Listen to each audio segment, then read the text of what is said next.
কষ্ট লাগে। তো আল্লাহ আমারে আপনারে বানাইছে, এই হাতটা দিয়ে যখন গুনাহ, আল্লাহ কয় বান্দা এই হাতটা তো গুনাহ করতে দেই নাই, তোর এই চোখটা আমি খারাপ জিনিস দেখতে দেই নাই বান্দা। প্রিয় মুসল্লি ভাইয়ারা, প্রিয় শ্রোতা মণ্ডলী, প্রিয় মুসলমান ভাইয়ারা, কথা কি বুঝে আসতেছে আপনাদের? এবার দেখেন নবীজি সাল্লাল্লাহু আলাইহি সাল্লাম কি বলেন। বুখারী শরীফের 6882 নম্বর হাদিস। এই হাদিসের মধ্যে নবীজি বলেন, আবু গজুন নাসিরাল্লাহি সালাসা, আল্লাহর কাছে তিনজন ব্যক্তি সবচাইতে নিকৃষ্ট। আওয়াজ দিয়ে বলেন, আল্লাহর কাছে সবচাইতে নিকৃষ্ট বান্দা কয়জন? এক নাম্বার মুলহিদুন ফিল হারাম, হারাম শরীফের মধ্যে যারা গুনাহ করে আল্লাহর কাছে সবচাইতে নিকৃষ্ট। দুই নাম্বার ওয়া মুবতাগিন ফিল ইসলামি সুন্নাতাল জাহিলিয়া, দাবি করে আমি মুসলমান, কাজ করে সব মুসলমানের কাজ, দাবি করে আমি মুসলমান, ইসলামের মধ্যে থাইকা জাহিলি যুগের সব কর্মকাণ্ড করে। নবী বলেন এই বান্দা আল্লাহর কাছে সবচাইতে নিকৃষ্ট। দাবি করে আমি মুসলমান, আর কয় আমি রাতের বেলা 80-100 রাকাতের কমে তাহাজ্জুদ পড়ি না, দাবি করে আমি মুসলমান, আবার কাম করে সব মুসলমানের, সারা রাত পরে তাহাজ্জুদ, দিনের বেলা মূর্তি পূজা করে, এমন মুসলমান, এটার নাম মুসলমান না, মুনাফিক মার্কা শয়তান, এটার নাম মুনাফিক। রাত্রে করে ইবাদত। যেই কপাল আল্লাহরে সেজদা দেয়, এই কপাল মাজারে কিভাবে সেজদা দেয় বলেন? যেই কপাল আল্লাহকে সেজদা দেয়, এই কপাল কোন পীরকে কিভাবে সেজদা দেয়? যেই কপাল আল্লাহকে সেজদা দেয়, এই কপাল কোন মাজারে গিয়া কিভাবে মাথা ঝুঁকায়? মুসলমান আমি আপনি সেজদা দেই একমাত্র একজনের, আওয়াজ দিয়ে বলেন তিনি কে? এই কপাল আবার অন্য কারো সামনে ঝুঁকে আবার দাবি করে আমি মুসলমান। তাহলে এই ব্যক্তি আল্লাহর কাছে নিকৃষ্ট, যে ব্যক্তি ইসলামের মধ্যে থাইকা কাজ করবে সব অনইসলামিক। গত কিছুদিন আগে 14 ফেব্রুয়ারি গেছে, ঠিক না? আপনাদের এলাকার তরুণ তরুণী আছে এমন, যারা দাবি করে আমার নাম আব্দুর রহমান, আমার নাম মুসলমান, মেয়েরাও দাবি করে আমি হালিমা, আমি সাদিয়া, আমি আসিয়া, কাজ করে সব মুসলমানের, এমন সংখ্যা তরুণ তরুণী আছে না নাই? তাহলে দাবি করে আমি মুসলমান, ইসলামের মধ্যে থাইকা কাম করে সব অনইসলামিক, এই বান্দা আল্লাহর কাছে নিকৃষ্ট হয়ে যায়। 3 নাম্বার, যেই বান্দা মুত্তালিবু দাম ইমরিইন বিগাইরি হাক্কিন লিউহরি কাদামা, অন্যায় ভাবে কাউকে হত্যা করে রক্তপাত ঘটায়, ওই বান্দা আল্লাহর কাছে সবচেয়ে নিকৃষ্ট। একটা হাদিস ভালো করে মনে রাখবেন, পারলে ঘরের মধ্যে টানায়া দরজার মধ্যে ঝুলায়া রাখবেন হাদিসটা।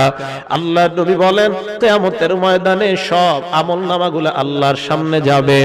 আল্লাহর সামনে যাওয়ার পর ওই আমলনামাকে আল্লাহ একটা রূপ দান করবে, ওই আমলনামার জবান আল্লাহ খুলে দিবেন। তাজিউস সালাহ, নামাজ আল্লাহর কাছে যাবে, যাওয়ার পর বলবে আল্লাহ আনাস সালাহ, আমি নামাজ। আল্লাহ বলবে ইন্নাকি আলা খায়র, তুমি কল্যাণের উপর আছো।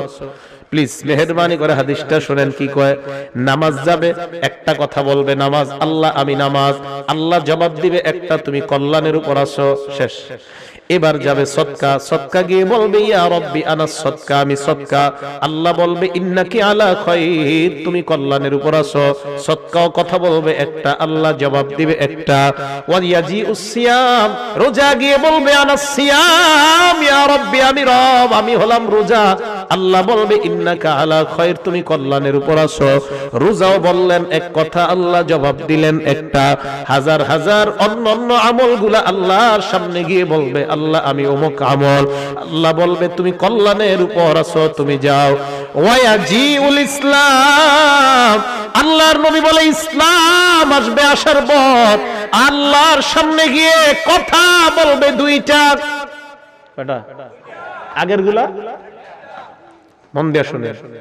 ইসলাম গিয়ে বলবে কথা দুইটা, আল্লাহ জবাবও দিবে দুইটা। সুবহানাল্লাহ। আগের গুলা কথা বলছে কয়টা, আল্লাহ জবাব দিছে কয়টা? ইসলাম গিয়ে বলবে আনাল ইসলাম ওয়া আনতাস সালাম, আল্লাহ আমি ইসলাম, তুমি হইলা সালাম।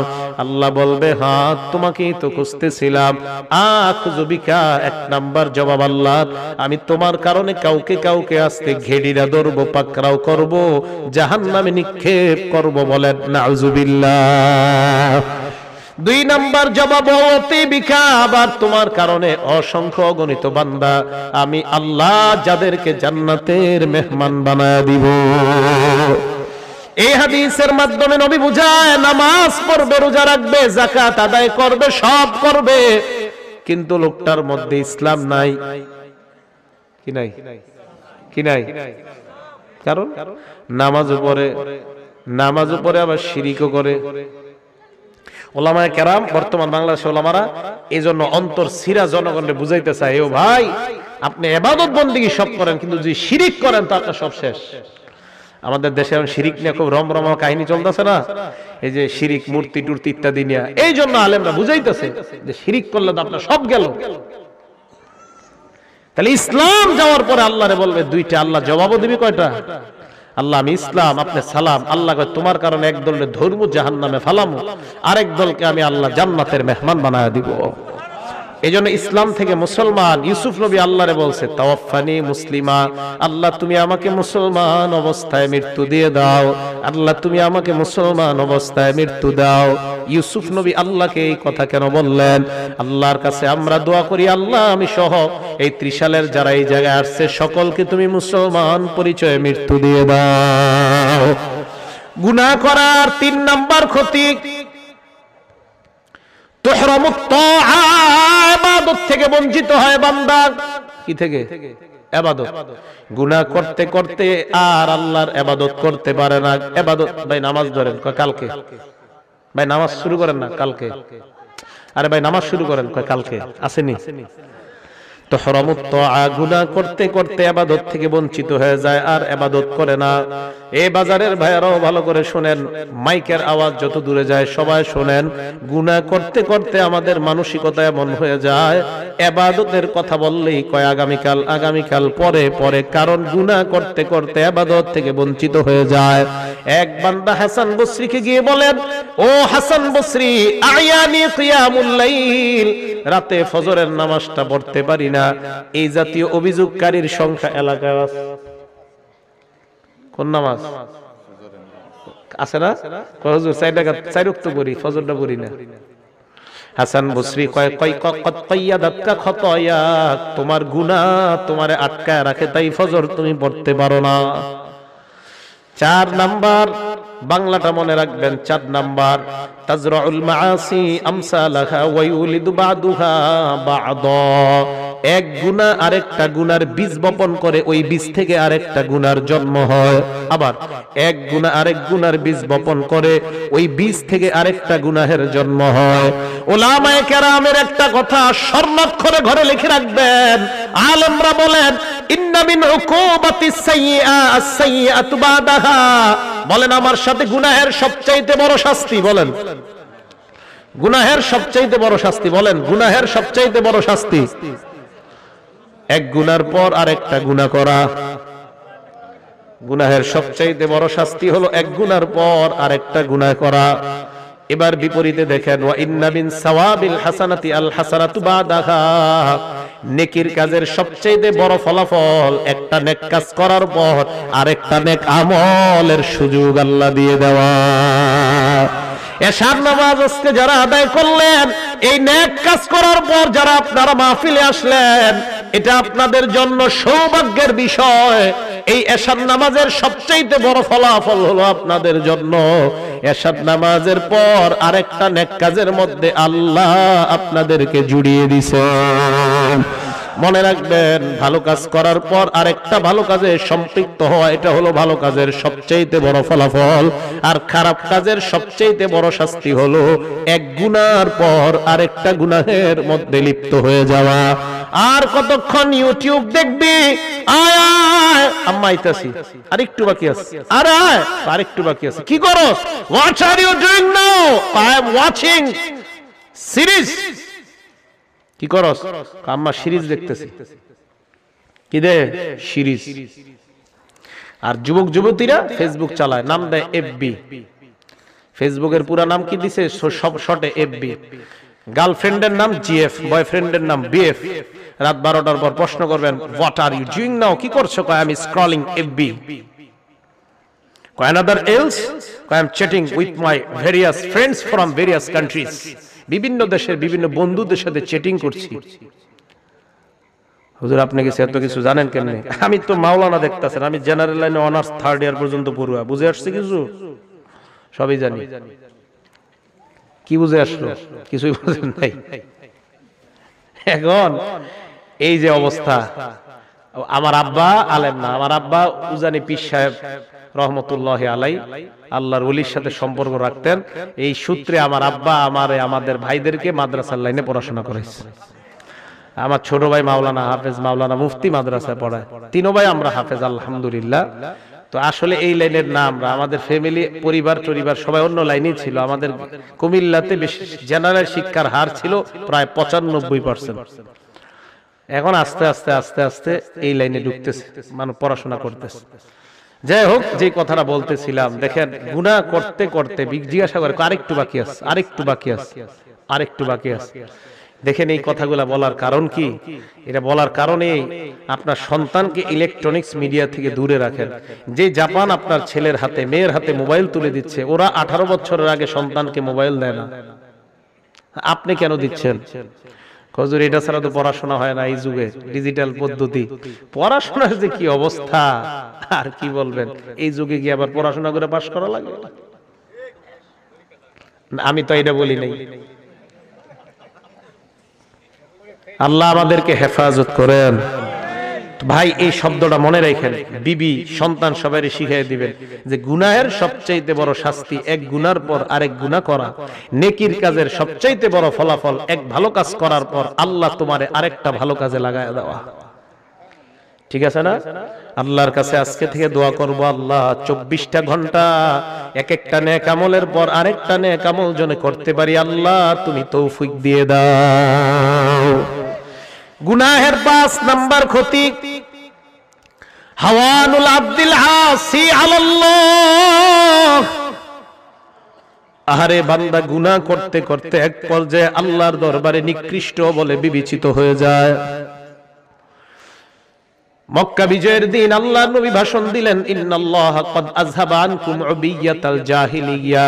এ মানুষ শোনো, জাহিলি যুগে তোমরা যেই দম্ভ অহংকার করতা, এই অহংকারের প্রথা আল্লাহ বিলুপ্ত করে দিয়েছেন।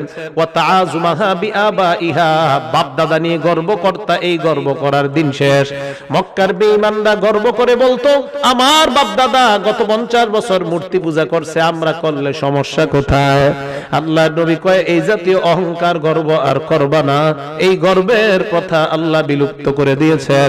এবার নবী বলেন, মনে রাখবা মানুষ দুনিয়াতে 2 শ্রেণীতে বিভক্ত। জোরে বলেন, কয় শ্রেণীতে বিভক্ত? 1 নাম্বার ভালো মানুষ, 2 নাম্বার খারাপ মানুষ। আল্লাহর নবী কয়, যারা ভালো মানুষ তাদের গুণ হলো 3টা, আর যারা খারাপ মানুষ তাদের খারাপ স্বভাব হলো 3টা। ভালো মানুষের 3 গুণ। 1 নাম্বার নবী বলেন বাররুন, এই লোকটা পুণ্যের কাজ করবে, ইবাদত বন্দেগী করবে। 2 নাম্বার ওয়াতাকিউন, পাশাপাশি আল্লাহকে ভয় করবে, ইবাদত করবে, আল্লাহকে ভয় করবে। এই কথার অর্থ কি? বান্দা নামাজ পড়বে, মসজিদ থেকে বের হওয়ার পর কেউ যদি বলে চলো দোকানের মধ্যে টেলিভিশনে সিনেমা চলতেছে দেখতে যাই, ওই বান্দা আল্লাহর ভয়ে বলবে না না আমি যেতে পারবো না। 1 নাম্বার পুণ্যের কাজ করা, 2 নাম্বার আল্লাহকে ভয় করা। আল্লাহর নবী বলেন, এই 2 গুণ যখন বান্দার অর্জন হয়ে যায়, কারীমুন আলাল্লাহ, ওই বান্দার নামটা আল্লাহর কাছে সম্মানিত বলে লিপিবদ্ধ হয়ে যায়। কি হয়? সম্মানিত। বলেন কি হয়? ভাই আমার আপনার নামটা যেন আল্লাহর দরবারে সম্মানী বলে লেখা হয়। পাপাচার বান্দা যে 1 নাম্বার নবী বলেন ফাজির, এই বান্দা খালি খারাপ কাজ করবে, অনিষ্ট করবে, অন্যায় করবে, অন্যায়ের শেষ থাকবে না। দুনিয়ায় যত অন্যায় আছে করতে ভালো লাগবে, টিভি থেকে গান বাদ্য যা বলেন সব ভালো লাগবে, পার্টি করা ভালো লাগবে, গানের অনুষ্ঠান করা ভালো লাগবে। যেই মাত্র গুনাহটা করতে যান আল্লাহ কয়, ইয়া আইয়ুহাল ইনসান মা গররাকা বিরাব্বিকাল কারীম, এ বান্দা কোন জিনিস তোর রবের থেকে তোরে ধোঁকায় ফালায়া দেয়? কে তোরে ধোকায় ফালায়?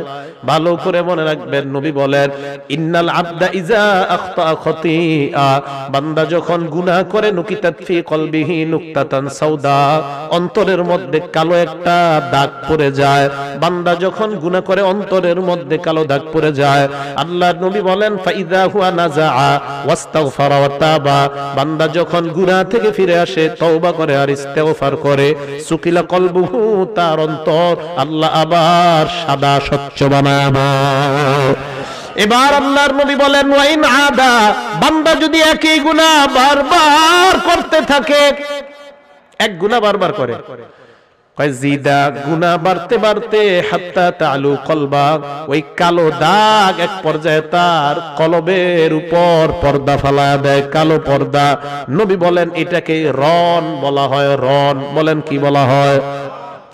রন শব্দের বাংলা অর্থ হলো মরিচিকা। বলেন কি? আল্লাহ বলেন কাল্লা বাল রানা আলা কুলুবিহিম মা কানু ইয়াকসিবুন, বরং তাদের অন্তরে মরিচিকা পড়ে গিয়েছে গুনাহ করার কারণে। এই মানুষগুলার ব্যাপারে আল্লাহ বলেন কাল্লা ইন্নাহুম আর রাব্বিহিম ইয়াউমা ইযিল লামাহজুবুন, এই মানুষগুলার সাথে কিয়ামতের ময়দানে আল্লাহ কথা বলবে না, তাদের দিকে তাকাবেও না। এই জন্য মুসলমান, গুনাহ যখন আমরা করি বারবার চিন্তা করা দরকার, আমি গুনাহ করতে করতে না জানি আমার অন্তরের উপর কালো আবরণটা পড়ে গেছে। এই জন্য আল্লাহর কাছে বেশি বেশি তওবা করা দরকার। গুনাহের 5 নাম্বার ক্ষতি, ওই বান্দা হাইয়িনুন আলাল্লাহ, গুনাহ করতে করতে আল্লাহর দরবারে বান্দার নামটা হতবাগা নিচু বলে লিপিবদ্ধ হয়ে যায়। বলেন নাউজুবিল্লাহ। আল্লাহর কাছে আমার আপনার নাম নিকৃষ্ট বলে লেখা হোক, এটা কি আমরা কেউ চাই কি চাই না? যদি আজকে থেকে আমরা না চাই, আল্লাহর কাছে দোয়া করব, আল্লাহ আমাদের নামটা তোমার দরবারে তুমি কারীম বলে লিপিবদ্ধ করে দাও। সকলে বলেন আমিন। বলেন কারীম। এই দোয়াটা আল্লাহর কাছে করবেন। তাহলে এই হলো 5 নাম্বার ক্ষতি। 6 নাম্বার আয-যায়গু ওয়াদ-দালালু বা'দাল হুদা, হেদায়েত পাওয়ার পর আবার পথভ্রষ্ট হয়ে যাওয়া। এটার অর্থ হলো বান্দা বারবার গুনাহ করার কারণে হেদায়েত পাওয়ার পরেও আবার হেদায়েত থেকে বিচ্যুত হয়ে যাওয়া। আল্লাহর নবী ইন্তেকাল করার পর আল্লাহর নবীর কন্যা ফাতেমা রাদিয়াল্লাহু তাআলা আনহা আবু বকর সিদ্দিকের কাছে আসলেন। আসার পর সালাত আবা বকরিন আবু বকরের কাছে চাইলেন মিরাস, আইয়াকসিমালাহা মিরাসাহা। আবু বকরকে বললেন আমার বাবার মিরাস আমাকে দাও, আমার বাবা যে সম্পদ রেখে গেছেন এই সম্পদ আমাকে দান করো। মা তারাকা রাসূলুল্লাহ মিম্মা আফা আল্লাহু আলাইহি, আল্লাহর নবীকে আল্লাহ যে সম্পদ দিয়েছেন মিন খায়বার, খায়বারের সম্পদ, ওয়া ফাদাক, ফাদাকের সম্পদ, আর মদিনার কিছু সম্পদ আমার বাবাকে আল্লাহ দিয়েছে আবু বকর। ওই সম্পদ আমি চাই মিরাস হিসাবে আমি কন্যার কাছে সম্পদ দিয়ে দাও। আবু বকর সিদ্দিক জবাব দেয় অসম্ভব, আমি সামান্য অংশ তোমাকে দিতে পারবো না। সুবহানাল্লাহ বলেন। ঘটনাটা বুঝতেছেন? নবীর মেয়ে কয় মিরাস দাও, আবু বকর কয় না দিমু না, কিচ্ছু দিমু না। হাদিসে কি আসছে দেখেন, ফাগদিবাত ফাতিমা, ফাতেমা রাগ হয়ে গেছে। ওয়া হাজারাত আবা বকরিন, আবু বকরের সাথে কথা বলা বন্ধ করে দিয়েছে। শুধু কথা বলা বন্ধ করেছে তাই নয়, 6 মাস কথা কয় না। কয় মাস? 6 মাস। আল্লাহর নবী মারা যাওয়ার পর ফাতেমা দুনিয়াতে 6 মাস বেঁচে ছিলেন। এই 6 মাস আবু বকরের সাথে কথা কয় নাই। মূল ঘটনাটা এবার আপনাদের জানতে মন চায় কি চায় না? ফাতেমা মিরাজ চাইলেন, আবু বকর কেন মিরাজ দিলেন না? আবু বকর সিদ্দিক রাদিয়াল্লাহু তাআলা আন জবাব দিলেন, ফাতেমা লাস্তু তারিকান শাইআন ইয়াফআলু বিহি রাসূলুল্লাহ সাল্লাল্লাহু আলাইহি ওয়াসাল্লাম, তোমার বাবা আল্লাহর নবী যা করেছেন আমি আবু বকর কখনো এর কিঞ্চিত অমান্য করতে পারবো না। এ ফাতেমা, আখশা ইন তারাকতু শাইআম মিন আমরিহি আন আজিগা, আমি যদি আমার নবীর সামান্য হুকুম অমান্য করি আমার আশঙ্কা আমি পথভ্রষ্ট হয়ে যাইতে পারি। নবীর সাহাবা আবু বকর বলেন নবীর একটা হুকুম অমান্য করলে আমি পথভ্রষ্ট হয়ে যেতে পারি। একবার চিন্তা করেন আমি আর আপনি নবীর কত হুকুম প্রতিনিয়ত অমান্য করি। এবার আবু বকর জবাব দিলেন, আপনাদের প্রশ্নের উত্তর কিন্তু হয় নাই, মিরাজ দিল না খা। আবু বকর সিদ্দিক জবাব দেয়, ফাতেমা, আল্লাহর নবীর কোন হুকুম আমি অমান্য করতে পারি না। আল্লাহর নবী বলেছেন, লা নুরাসু, আমরা যারা নবী মারা যাওয়ার পর আমাদের সম্পত্তির কোনো মিরাস হয় না। মা তারাকনা সাদাকা, আমাদের নবী, আমরা নবীরা যা দুনিয়ায় রেখে যাই আল্লাহ উম্মতের জন্য সেটা সদকা হিসাবে কবুল করে না। ফাতেমা, তোমার বাবার মিরাস তুমি পাবা না, কারণ নবী বলছে নবীদের কখনো মিরাস হয় না। বুঝে আসছেনি কথাটা? তাও বকর বলেন, এই হুকুম অমান্য করার কারণে আমি পথভ্রষ্ট হয়ে যেতে পারি। এবার আমার আপনার ভাবার বিষয়, কত হুকুম প্রতিনিয়ত অমান্য করি। 7 নাম্বার গুনাহের ক্ষতি, নিসিয়ানুল্লাহি লিল আবদি, বান্দা গুনাহ করতে করতে আল্লাহকে ভুলে যায়। আল্লাহ বলেন, লা তাকুনু কাল্লাযিনা নাসুল্লাহ, তোমরা আল্লাহর ব্যাপারে তাদের মতো হয়েও না যারা আল্লাহকে ভুলে গেছে, তাদের মতো হয়েও না। আল্লাহ বলে, হে ঈমানদার, হে ত্রিশালের ঈমানদার, তোমরা তাদের মতো হয়েও না যারা আল্লাহকে ভুলে গেছে, গুনাহ করতে করতে আল্লাহকে ভুলে গেছে। ফাআনসাহুম আনফুসাহুম, এক পর্যায়ে তারা নিজেদেরকেই ভুলে যায়, আর তওবা করতে মন চায় না, কারণ নিজেদের কথাই মনে নাই। এরা যে তওবা করা দরকার এটাই মনে থাকবে না। সমাজে তালাশ করলে দেখবেন 5 ওয়াক্ত নামাজ দূরের কথা, জুমার নামাজটাও পড়ে না এমন মানুষও তালাশ করলে পাওয়া যায়। জুমা পড়ে না কেন? আল্লাহর এমন ভুলা বলছে, নিজের কথাও আর মনে নেই, শেষ। এই গুনাহের 7 নাম্বার ক্ষতি। আহারে বান্দা ভুলে যাবে। 13টা ভালো করে শুনেন। 12 নাম্বারটা ভয়ঙ্কর ক্ষতি। যদি 12 নাম্বারটা শুনতে চান তো বসেন। এই হলো 7। 8 নাম্বার গুনাহের ক্ষতি, সাকাতুল্লাহি লিল আবদিল আসি, নাফরমান বান্দার উপর আল্লাহ রাগান্বিত হয়ে যায়। বলেন নাউযুবিল্লাহ। সূরা বাকারার 276 নাম্বার আয়াতে আল্লাহ বলেন, ওয়াল্লাহু লা ইউহিব্বু কুল্লা কাফফারিন আসিম, প্রত্যেক কাফের, প্রত্যেক গুনাহগারকে আল্লাহ পছন্দ করে না। আল্লাহ পাকের ক্রোধের মধ্যে যদি আমরা পড়তে না চাই, আল্লাহর মাহবুব যদি আমরা হতে চাই, গুনাহ করা যাবে না। এই জন্য আল্লাহর নবীর সাহাবা মুআজ ইবনে জাবাল রাদিয়াল্লাহু তাআলা আনহু বলেন, আওসানি রাসূলুল্লাহ বিআশারি কালিমাত, আমার নবী আমাকে 10টা বিষয় উপদেশ দিয়েছেন। এর মধ্যে একটা হলো, এ মুআজি, ইয়াকা ওয়াল মাসিয়া, গুনাহ থেকে তুমি বাঁচো। ফাইন্না বিল মাসিয়াতি হাল্লা সাকাতিল্লাহ, গুনাহের কারণে আল্লাহর গজব দুনিয়াতে নাজিল হয়। এই যে করোনা ভাইরাস বলেন, খোঁজেন, তালাশ করলে দেখবেন দুনিয়ার মানুষ গুনাহ বেশি করা শুরু করে দিয়েছে। এই জন্য আল্লাহ দুনিয়াতে গজব পাঠাবে। মানুষ যত বেশি গুনাহ করবে তত বেশি গজব দিবেন কে? গুনাহের 9 নাম্বার ক্ষতি, এটা আমার সাথে বলতে হবে আপনারা, হুবুতু বাদিল আমালিস সালিহা বিল কাবাইর। বাংলাটা বলেন, কিছু ভালো আমল কবিরা গুনাহের মাধ্যমে নষ্ট হয়ে যায়। বলেন তো, কিছু কিসের কারণে নষ্ট হয়? সর্বনাশ। এটা কেমন কথা? নবীজি বলেন, লা আ'লামান্না আকওয়ামান মিন উম্মতি ইয়াতুনা ইয়াউমাল কিয়ামা বিহাসানাতিন আমসালি জিবালি তিহামাতা বাইযা। আল্লাহর নবী বলেন, আমার উম্মতের একদল মানুষ আমি চিনি যারা কিয়ামতের ময়দানে তিহামার সাদা পাহাড়ের মতো বিশাল বড় বড় আমলনামা নিয়ে আল্লাহর দরবারে উপস্থিত হবে। এই মানুষগুলা কিয়ামতের ময়দানে উপস্থিত হওয়ার পর ফায়াজালুহুন্নাল্লাহু মানসুরা, আল্লাহ তাদের এই পাহাড়ের মতো আমলগুলাকে বিক্ষিপ্ত ধুলার মতো বানায় দিবে। কিসের মতো? টিনের ঘর আছে আপনাদের, অথবা বেড়া, বেড়ার ছিদ্র, টিনের ছিদ্র দিয়ে দেখবেন মাঝে মাঝে রৌদ্রের একটা ইয়া ভিতরে আসে। ওই রৌদ্রের মধ্যে কি জানি ঘুরে, হ্যাঁ, ছোট ছোট। আসলে কি রৌদ্রে ঘুরে না পুরা ঘরেই? হ্যাঁ, পুরা ঘরেই ঘুরে, খালি রোদ ঘরে আসছে দিকে আপনি একটু দেখতেছেন। বুঝেন না কথাটা? এই যে এটা হাবা মানসুরা, যে আমলনামা পাহাড়ের মতো নিয়ে যাবে, এই আমলনামা গুলা এরকম হয়ে যাবে, দেখা যাবে না। সাহাবা সাওবান বলি, ইয়া রাসূলুল্লাহ সিফহুম লানা ওয়া জাল্লিহিম লানা, হুজুর তাদের পরিচয় দেন, তাদের চামড়াগুলা কেমন হবে বলেন। আল্লাহর নবী জবাব দিলেন, সাওবান ইন্নাহুম ইখওয়ানুকুম ওয়া মিন জিলদাতিকুম, তারা দেখতে তোমাদের মতোই হবে, তোমাদের চামড়ার মতো। ওয়া ইয়াখুযুনা বিল-লাইলি কামা তাখুযুন, এরা রাতের বেলা তাহাজ্জুদ পড়বে তোমরা যেমন পড়ো। তবে ইন্নাহুম ইজা খালাউ বিমাহারিমিল্লাহ, এরা যখন চুপে চুপে আড়াল হয়ে যায়, মদের বোতল মুখের মধ্যে ঢুকাইতো, আড়ালে গেলে দেশ বাগের ষড়যন্ত্র করত, আড়ালে গেলে দেশটার 12টা বাজানোর ষড়যন্ত্র করত, দাদা বাবুদের সাথে মিটিং করে দেশটার 12টা বাজানোর ষড়যন্ত্র করত, আড়ালে গেলে এই কাজগুলা করত। আর মানুষের সামনে বলে আমি তাহাজ্জুদ পড়ি, আমি রোজা রাখি, আমি সকালবেলা কোরআন তেলাওয়াত ছাড়া আমার দিন শুরু করি না। আল্লাহর নবী কয় সব ঠিক, কিন্তু পর্দার আড়ালে গেলে এটার মতো খবিস আর দুনিয়ায় কেউ নাই। এই মানুষগুলা পাহাড়ের মতো আমল নিয়েও তাদের আমল শূন্য হয়ে যাবে, কারণ পাশাপাশি বড় বড় কবিরা গুনাহ করত।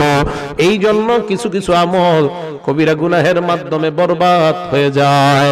আল্লাহর নবীর সাহাবা আবু হুরায়রা রাদিয়াল্লাহু তাআলা আনহুর বর্ণনা, নবী বলেন, আবু হুরায়রা আতাদরুনা মাল মুফলিস, জানোনি নিঃস্ব কাকে বলা হয়? কি? সর্বহারা। বলেন। সাহাবারা জবাব দিলেন, মানলা মাতা ওয়ালা দিরহামা, হুজুর যার বাসস্থান নাই, যার টাকা পয়সা নাই, তাকেই সর্বহারা বলা হয়।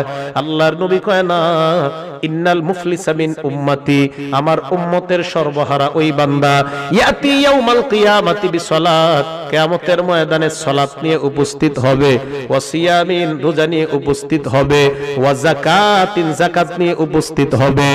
এই আমলগুলা নিয়ে উপস্থিত হওয়ার পর আল্লাহর নবী কয়, এই আমলগুলা করছে ভালো কথা, ওয়াকাদ শাতামা হাযা, এই বান্দা ওমককে গালি দিত, ওয়া কাযাফা হাযা, ওমকের বিরুদ্ধে মিথ্যা অপবাদ দুর্নাম ছড়াইতো এলাকা, ওয়া আকালা মালা হাযা, এই বান্দা মানুষের মাল অন্যায়ভাবে পেটে ঢুকাইতো, আরেকজনের সম্পত্তি জোর দখল কইরা নিজের কপালে নিয়ে নিত, আরেকজনের জমিন আইল টানতে টানতে নিজের জমিন বাড়ায়া, নিজের জমিনের জায়গা বাড়ায়া ফেলতো, আপন ভাইয়ের সম্পত্তি মাইরা খাইতো এই ব্যক্তিটা। আর নবী বলেন, ওয়া সাফাকা দামা হাযা, মানুষের সামনে আমল করত, পর্দার আড়ালে মানুষের রক্তপাত ঘটাইতো। 5 নাম্বার, ওয়া দরবা হাযা, এই মানুষটা অন্য মানুষের উপর অন্যায়ভাবে আক্রমণ করত। এবার নবী বলেন, তার নামাজ, তার রোজা, তার যাকাত, ফায়ুতা হাযা মিন হাসানাতি, যেই ব্যক্তির গালি দিত ওই ব্যক্তি বলবে, আল্লাহ এই ব্যক্তি দুনিয়ায় আমারে গালি দিছে, আমি ক্ষতিপূরণ চাই। আল্লাহ বলবে, তার আমলনামা থেকে নিয়ে নাও। আরেক বান্দা বলবে, আল্লাহ আমার বিরুদ্ধে এই ব্যক্তি মিথ্যা অপবাদ রটাইছে, দুনিয়ার মধ্যে আমি 30 সাল থাকতাম, আমার এমন অপমান ছড়াইছে, আল্লাহ আমি 10 বছর আমার এলাকায় যাইতে পারি নাই, মাবুদ আমি ক্ষতিপূরণ চাই। আল্লাহ বলবে, তার আমলনামা থেকে নিয়ে নাও। আরেক বান্দা বলবে, আল্লাহ এই ব্যক্তি আমার সম্পদ আত্মসাৎ করে দুনিয়া দেখাইছে, আমি ক্ষতিপূরণ চাই। আল্লাহ বলবে, আমলনামা থেকে নিয়ে নাও। আরেক বান্দা বলবে, আল্লাহ আমার রক্তপাত ঘটাইছে, ওই বান্দাকে বলবে, আমলনামা দাও। বান্দা বলবে, আল্লাহ ইষ্টকে আর নাই, সব শেষ। তো শেষ, কিন্তু বাকি আছে আরো 2 জন। এবার আল্লাহ বলবেন, ঠিক আছে, উখিজাত মিন খতায়া, তোমার গুনাহ দাও। গুনাহ নেওয়ার পর তাকে দেওয়া হবে। আরেকজনকে বলবে, তোমার গুনাহ দাও। গুনাহ নেওয়ার পর তাকে দিয়ে বলবে, যাও যাও, তোমার ঠিকানা জাহান্নাম। আওয়াজ দিয়ে বলেন, নাউযুবিল্লাহ। দেখছেন? তাহলে কবিরা গুনাহ আমলনামারে নষ্ট করে দেয়, আসেনি? কবিরা গুনাহ আমলনামা নষ্ট। আল্লাহ আমাদেরকে এই জাতীয় ভয়ঙ্কর অপরাধ থেকে হেফাজত করেন। গুনাহের 9 নাম্বার ক্ষতি, এটা কত নাম্বার গেল? এটাই 9 নাম্বার গেছে। গুনাহের 10 নাম্বার ক্ষতি, নাজউল ঈমান, ঈমান ভিতর থেকে বের হয়ে যায়। নাউজুবিল্লাহ বলেন। হাদিসের মধ্যে নবী বলেন, ইজা জানাল আব্দু, এই হাদিসটা মুসনাদে আহমদে আসছে। নাসিরউদ্দিন আলবানী এই হাদিসকে সহিহ বলছে, অন্যরা বলছে নাসিরউদ্দিন আলবানী। এই কারণে বললাম, 30 সালের আশেপাশে আবার আহলে হাদিস ভাই আছে অনেক, আমার সাথে পরিচয় আছে, ওনারা আবার নাসিরউদ্দিন আলবানীর নাম শুনলে খুব খুশি হয়, তো এই জন্য ওনার নামটা বললাম। উনি এই হাদিসকে সহিহ বলছে। মানে উনি বললেই সহি, অন্যরা বললে আর সহি হয় না, কিন্তু উনি অনেক অসংখ্য দঈফ হাদিস রে সহি বলে ফেলছে, এটি পড়লে আবার খারাপ লাগে। তো যাই হোক, নাসিরউদ্দিন আলবানী এটারও সহি বলছে, ইজা জানাল আব্দু, বান্দা যখন জিনা করে, ব্যভিচার করে, ভালো করে শুনেন, জিনা করে, ব্যভিচার করে, খরজা মিনহুল ঈমান, তার ভিতর থেকে ঈমানটা বের হয়ে যায়। অন্য বর্ণনায় আসছে বান্দা যখন চুরি করে তার ভিতর থেকে ঈমানটা বের হয়ে যায়। দেখেন, বের হওয়ার পর কানা আলাইহি ফাওকা রাসিহি কাজুল্লাহ, মাথার উপর ছায়ার মতো ঘুরতে থাকে ঈমানটা।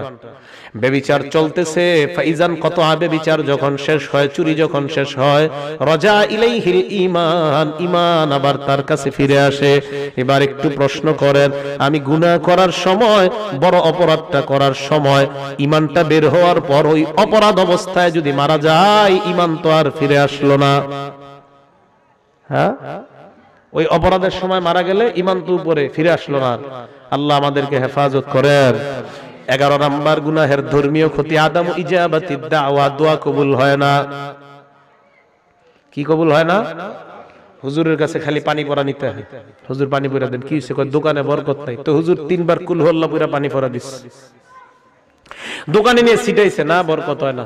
আবার আইছে পরের সপ্তাহে, হুজুর পানি পড়া দেন। এবার হুজুরে 15 বার কোরআন শরীফ পড়া পানি পড়া দিস। আবার দোকানে ছিটাইছে, আবার কিছুদিন পরে হুজুর কি পড়লেন? হয় না তো। হুজুরে এবার পুরো 30 পারা পড়াই ফুদিস। আর বাকি আছে নি কোরআন শরীফের? আর কিছু বাকি আছে? এখন যদি আহে আল্লাহ জানে হুজুর কি পড়া ফুদিব। এখন এবার ফু দেওয়ার পরে দোকানে ছিটাইছে, এবার আরেক পরের সপ্তাহে চায় হুজুর ফজর নামাজ পড়ে হুজুরে বয়ে রয়েছে, দেখা করছে। অথবা হুজুরে বসা আর কি হাঁটতেছে বাজারে, হুজুর কই পানি পড়া দিলেন, কাজ তো হয় না। এবার হুজুর প্রশ্ন করে, আপনি যে বারবার পানি পড়া নেন, নামাজ পড়েননি? হুজুর শুক্রবারের নামাজটা পড়ি। কিবারে? আপনার বউ পড়েনি? হুজুর বিবি মাগরিবটা মাঝে মাঝে পড়ে, আসরের সময় রান্দে, জোহরের সময় ছেলে মেয়ের গোসল টোসল ইত্যাদি কাপড় ধোয়, ফজরের সময় ছেলে কিন্ডার গার্ডেনে যায় রুটি বানায়, কপাল পরা ফজর পড়ে না, এশার সময় ম্যাডাম স্টার জলসায় ব্যস্ত। তো এই জন্য তো হেও পড়ে না, হেও পড়ে না। হুজুরে কয় আপনিও পড়েন না, আপনার বিবিও পড়ে না। ময়মনসিংহের ব্রহ্মপুত্র নদীর পানিতে ফু দিয়া দিয়ে ওই পানিও যদি আপনার দোকান ভাসায় দেন, বরকত হবে না। আপনি নিজেই ঠিক নাই, দোয়া কবুল হবে কেমনে আপনার? আদামু ইজাবাতিদ দাওয়া, দোয়া কবুল হয় না। গুনার 11 নম্বর ক্ষতি, দোয়া কবুল হয় না। মানুষের অভিযোগ কয় দোয়া কবুল হয় না, খায় হারাম, মাতআমুহু হারাম, ওয়া মালবাসুহু হারাম, ওয়া মাশরাবুহু হারাম, তার খাদ্য হারাম, তার পানীয় হারাম, তার কর্ম হারাম, সব হারাম। তো আল্লাহ দোয়া কবুল করো না কেন? নবী কয় ফাআন্না ইউস্তাজাবু লা, সব তোমার হারাম, দোয়া কবুল হবে কিভাবে বলো? কথা কি বুঝে আসছে আপনাদের? বলেন তো এই কথাগুলো কি জরুরি না আমাদের জন্য? অনেক জরুরি। আমরা দোয়া করি, কবুল হয় না, সব অভিযোগ খালি। তাহলে এই যে 11 নাম্বার। এবার দেখেন নবীজি বলেন, ইন্নাল্লাহা তাইয়্যিবুন লা ইয়াকবালু ইল্লা তাইয়্যিবা, আল্লাহ পবিত্র, পবিত্রতা ছাড়া আল্লাহ গ্রহণ করে না। ইন্নাল্লাহা আমারাল মুমিনিনা বিমা আমারা বিহিল মুরসালিন, আল্লাহ রাসূলদেরকে যে আদেশ দিয়েছেন তোমাদেরকেও সেই আদেশ করেছেন। রাসূলদেরকে আল্লাহ বলেছেন কুলু মিনাত তাইয়্যিবাতি ওয়া'মালু সলিহা, এ রাসূলগণ তোমরা হালাল খাও আর ভালো কাজ করো। ইমানদারদেরকেও আল্লাহ বলে তোমরা হালাল খাও, ভালো কাজ করো। ভালো কাজ তখন করতে পারে যদি মানুষ হালাল খায়, আর হালাল খাইলে ভালো কর্ম করতে পারে। ভালো কর্ম করে যদি আল্লাহর কাছে দোয়া করে, ওই বান্দার দোয়া আল্লাহ কবুল করে না। গুনাহের 11 নাম্বার ক্ষতি, দোয়া কবুল হবে না। গুনাহের 12 নাম্বার ভয়ঙ্কর ক্ষতি, সুল খাতিমা, গুনাহ করতে করতে এমন হয়ে যেতে পারে মরণের সময় ঈমান নসিব হবে না। ইবনে তাইমিয়া রাহমাতুল্লাহি আলাইহি বলেন, অথবা ইবনুল কাইয়্যিম, আল ইসরারু আলাজ যুনুব ইউসাব্বিবুর রাদনা আলাল কুলুব, গুনাহ করতে করতে অন্তরের মধ্যে যখন মরিচিকা পড়ে যায়, মারা যাওয়ার সময় কয়েক লাখ মানুষ যদি লা ইলাহা ইল্লাল্লাহ পড়ে, তার মুখ দিয়ে বের হয় না। কারণ গুনাহের কারণ এমন হয়ে যায় ওই বান্দার আর ঈমান আর কালিমা নসিব হয় না। আল্লাহর নবী আল্লাহর নবী ইউসুফ আল্লাহর কাছে দোয়া করেছে, ফাতিরাস সামাওয়াতি ওয়াল আরদ আনতা ওয়ালি ফিদ দুনিয়া ওয়াল আখিরা তাওয়াফফানি মুসলিমা ওয়া আলহিকনি বিস সালিহিন। সূরা ইউসুফের 101 নম্বর আয়াত ঘটনাক্রমে মুখে এসে গেছে, যদি পারেন সারা জিন্দেগি আমলটা করবেন। উলামায়ে কেরাম বলেন সূরা ইউসুফের 101 নম্বর আয়াতের উপর যদি ঈমানদার নিয়মিত আমল করে আশা করা যায় মুসলমান অবস্থায় তার মরণ হবে। ইউসুফ নবী একজন নবী হইয়া নবী নবী নবী আল্লাহরে কয় আল্লাহ মুসলমান অবস্থায় মরণ দাও। নবী, নবীর কোনো গুনাহ নাই, নবী কয় আল্লাহ মুসলমান অবস্থায় মরণ দাও। আরে আপনার আমার আপনার কি অবস্থা? নবী কয় মুসলমান অবস্থায় মরণ দাও। নবী, তা আমি আপনি কতবার আল্লাহরে বলা দরকার, আল্লাহ তুমি মুসলমান অবস্থায় মরণ দাও। আল্লাহর কাছে বলি আমরা সবাই, আল্লাহ তুমি আমাদের সকলকে মুসলমান অবস্থায় মরণ দিয়ে দাও। সবাই দোয়াটা করবেন, আমিও করব, আপনারাও করবেন। 13 নাম্বার গুনাহের ক্ষতি, আরশ বহনকারী ফেরেশতাদের দোয়া কারা কারা চান? কোন বহনকারী? কি বহনকারী? আরশ। বলেন তো কি বহনকারী? হাত নামান। আল্লাহ পাক রব্বুল আলামিন বলেন যদি আল্লাহর আরশ বহনকারী ফেরেশতাদের দোয়া চান গুনাহ ছাড়তে হবে। যারা নিয়মিত গুনাহ করে তারা ফেরেশতাদের ওই দোয়া থেকে বঞ্চিত হয়। এটা হলো গুনাহের 13 নাম্বার ক্ষতি। আল্লাহ বলেন আল্লাযীনা ইয়াহমিলুনাল আরশা ওয়া মান হাওলাহু ইউসাব্বিহুনা বিহামদি রাব্বিহিম, যারা আল্লাহর আরশ বহন করে, ওয়া মান হাওলাহু আরশের চারপাশে যারা আছে, ইউসাব্বিহুনা বিহামদি রাব্বিহিম তারা আল্লাহর তাসবিহ পাঠ করে, সুবহানাল্লাহ। ওয়া ইউমিনুনা বিহি আল্লাহকে তারা বিশ্বাস করে, ওয়া ইস্তাগফিরুনা লিল্লাযীনা আমানু। কি সুন্দর কথা! আরশ বহনকারী ফেরেশতারা ঈমানদারদের জন্য আল্লাহর কাছে মাগফিরাতের দোয়া করতে থাকে। এবার দেখেন তারা দোয়া করে আল্লাহকে কি কয়, রব্বানা ওয়াসি'তা কুল্লা শাইইর রাহমাতাও ওয়া ইলমা। আল্লাহ তুমি সকল জিনিসকে রহমত এবং ইলম দ্বারা বেষ্টন করে দিলা। মাবুদ তোমার কাছে দোয়া করি, বিশাল আজকে অনেকগুলা মানুষ আলেমের আলোচনা শোনার পর আপনাদের কাছে আমার একটা আবদার, এই আবদারটা সবাই রাখবেন। আজকে মাহফিল থেকে যাওয়ার পর, বাসায় যাওয়ার পর যদি আজকে সম্ভব হয় আজকে, যদি না হয় তাহলে কালকে, আজকে যদি পারেন আজকে সম্ভব হয়, যাওয়ার পর আলাদা একটা রুমে বসবেন। বসার পর মাকে, বাবাকে, ভাই বোন সবাইকে সরায়া দেয়া, একা বিবিকেও সরায়া দিবেন যদি পারেন আজকে। ঘুমায়া গেলে তো আর কিছু করার নাই, যদি তাদের সাথেও হয় তাহলেও আজকে। মনে করেন আপনার বিবি ঘুমায়, আপনার ছেলে মেয়ে সবাই ঘুমায়, একটা কোনায় রুমের মধ্যে বসে যান আর আল্লাহকে বলেন আল্লাহ আমার বিবি ঘুমায়, আমার সন্তান ঘুমায়, সবাই ঘুমায়, আল্লাহ তুমি তো জানো আমার কত অপরাধ আছে।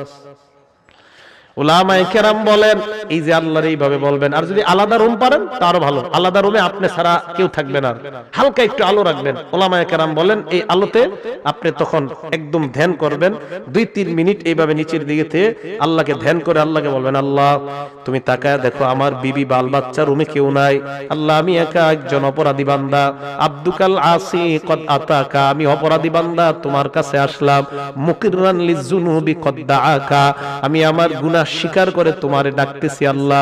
এভাবে বলবেন আল্লাহ আমি আর তুমি ছাড়া এই জায়গায় কেউ নাই, সুবহানাল্লাহ। এভাবে বলবেন আল্লাহ আমি আর তুমি ছাড়া কেউ নাই, মাবুদ আমি আর তুমি আছি।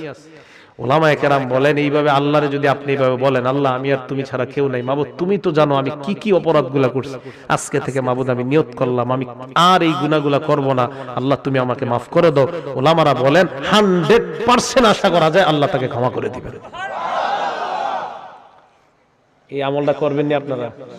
আজকে যদি সম্ভব হয় তো আজকে করবেন, তো আজকেও, কিন্তু এই একা একিটা আজকে যদি সম্ভব নাও হয় কালকে যে কোনো সময় একটা সময় আলাদা করে, যদি ঘরে সম্ভব নয় মসজিদের এক কোনায় এশা বইরা সবাই গেল গা, মাগরিব পরে গেল গা, মসজিদের এক কোনায় বসে যান, বসে আশেপাশে তাকায় দেখবেন কেউ নাই, মসজিদের লাইটটা অফ, হালকা মিটি মিটি আলো জ্বলতেছে, আল্লাহরে বলেন আল্লাহ তোমার ঘরে আমি এখন একা বসে আছি, আল্লাহ কেউ নাই, আমি আর তুমি ছাড়া আল্লাহ এই জায়গায় কেউ নাই, আমি অনেক গুনাহ করছি আল্লাহ, আমি তোমার কাছে তওবা করি, আল্লাহ তুমি আমাকে মাফ করে দাও।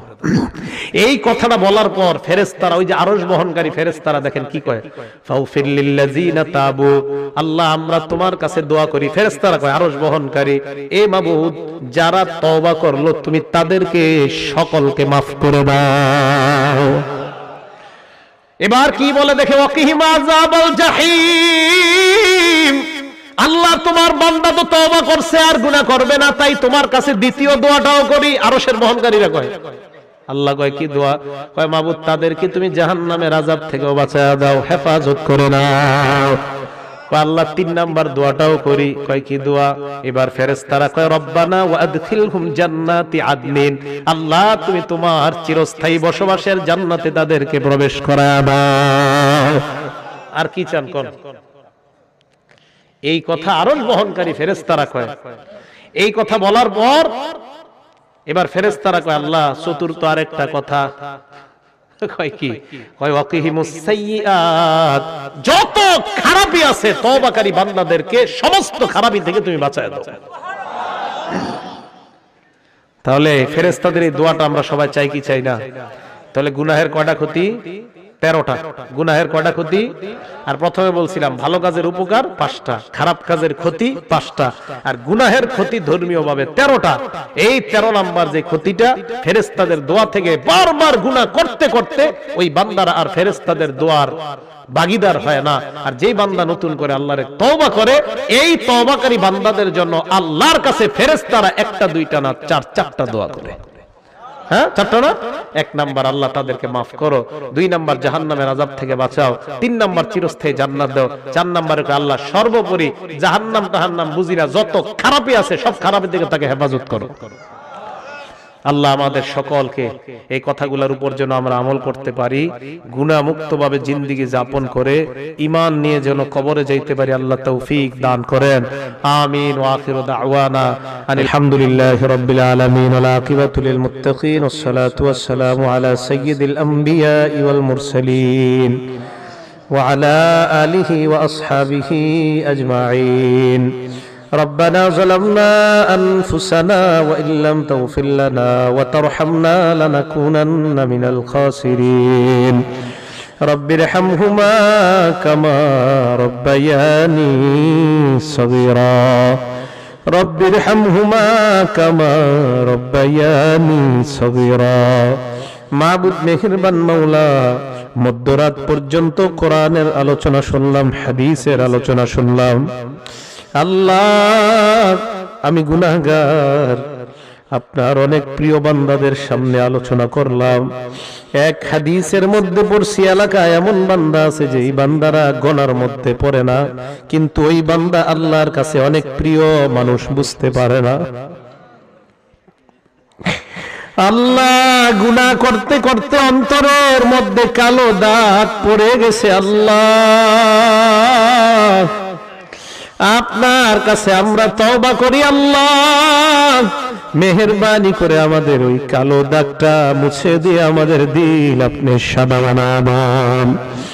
মাবুদ মেহেরবান মাওলা, আমাদের মধ্যে যাদের মা নাই, বাবা নাই, আত্মীয় স্বজন, পাড়া প্রতিবেশী, উস্তাদ মুরব্বিয়ানে কেরাম, এই এলাকার সর্বজন শ্রদ্ধেয় আলেম দ্বীন আতাহার আলী রহমতুল্লাহ আলাই, আল্লাহ উনি সহ কবরে যারা শায়িত আছে, আল্লাহ মেহেরবানি করে তাদের কবরগুলা জান্নাতের বাগান বানাবেন।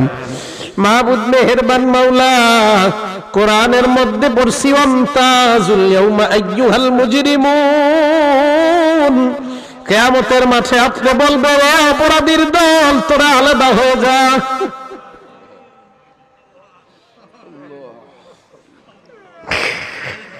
মাবুদ মেহেরবান মাওলা, আমি সহ আমার 30 সালের এই ভাই বোন গুলারে নিয়ে আপনার কাছে বলতেছি, আল্লাহ আমাদেরকে অপরাধী বলে ডাক দিয়েন না।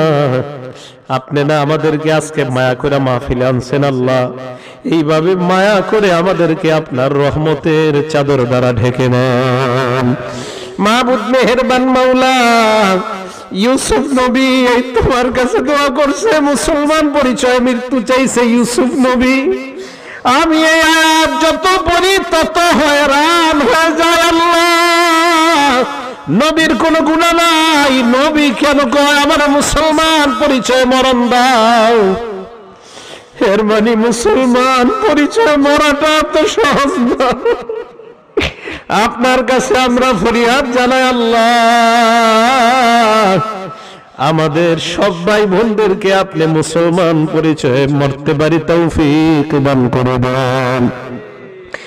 আমি সারা বাংলাদেশের যত জায়গায় যাই একটা স্পেশাল দোয়া আমার থেকে করি, আল্লাহ আমি যাদের সামনে বসি আর যারা আমার সামনে বসে, আল্লাহ মাবুদ গো, আমার মনে হয় আমার শ্রোতা ভাই বোনদেরও মনের চাহিদা এটাই হবে, আল্লাহ আমাদেরকে আবার জান্নাতে দেখা করাবেন।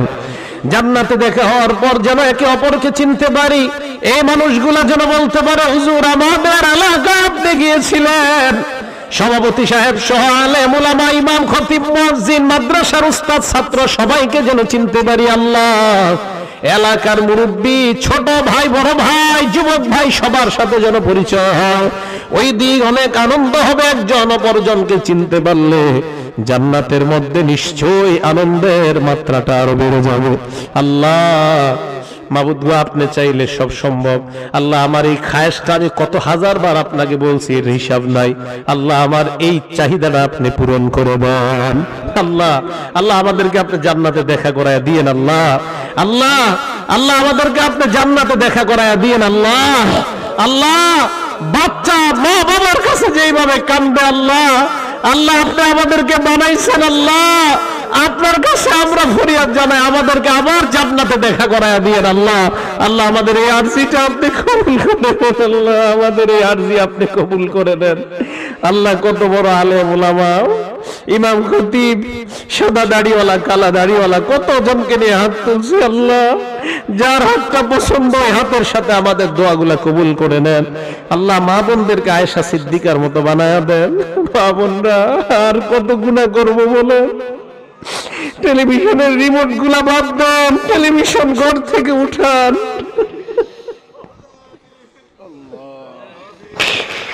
আল্লাহ আমাদেরকে আপনি মাফ করে দেন।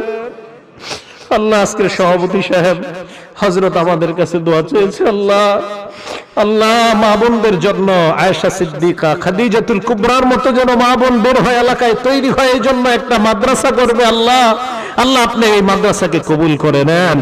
আল্লাহ আমি অনেক ছোট মানুষ, আমার কাছে দোয়া চাইছে, আল্লাহ যে দোয়া অনেক বড়রা করা দরকার ছিল। আল্লাহ মাবুদ গো, আল্লাহ আমি তো আপনার একজন বান্দা হিসেবে আপনার কাছে বলে যাচ্ছি, আল্লাহ আমাদের এই সভাপতি সাহেবের এই তামান্না দাওরায়ে হাদিস পর্যন্ত একটা মাদ্রাসা এলাকার জন্য আপনি কবুল করে নেন। আল্লাহ আল্লাহ এই মাদ্রাসা থেকে আয়েশা সিদ্দিকা খাদিজাতুল কুবরার মতো সন্তান যেন তৈরি হয়, এমন একটা মাদ্রাসা আপনি বানায় দেন। আল্লাহ আপনার কাছে কিছু অভাব নাই, গায়বী খাজানা থেকে সব ব্যবস্থাপনা আপনি করে দেন। আল্লাহ এলাকাবাসীর দিলেও এই মাদ্রাসার প্রতি আপনি মোহাব্বত পয়দা করে দেন। আল্লাহ এই হেফজখানা মাদ্রাসাটাকে আপনি কবুল করে নেন, আমাদের দোয়াগুলো আপনি কবুল করেন। আল্লাহ আমাদের দোয়াগুলো কবুল করেন। মাবুদ এইখানে যারা হাত তুলছি কার মনে জানি কত ব্যথা, আল্লাহ আরে বলতে পারে না। আল্লাহ নিশ্চয়ই অনেকের মনে অনেক ব্যথা আছে, আল্লাহ ওই ব্যথাগুলো আপনি দূর করে দেন, অভাব অনটন দূর করে দেন, আযাব গজব থেকে আমাদেরকে হেফাজত করেন। আল্লাহ আমাদেরকে আপনি মাফ করে দেন। আল্লাহ মুসাফির একটু পরে আবার ঢাকায় সফর করব, রওনা করব। আল্লাহ সকল বিপদ আপদ থেকে হেফাজত করে আবার ঢাকায় পৌঁছায়া দিয়েন।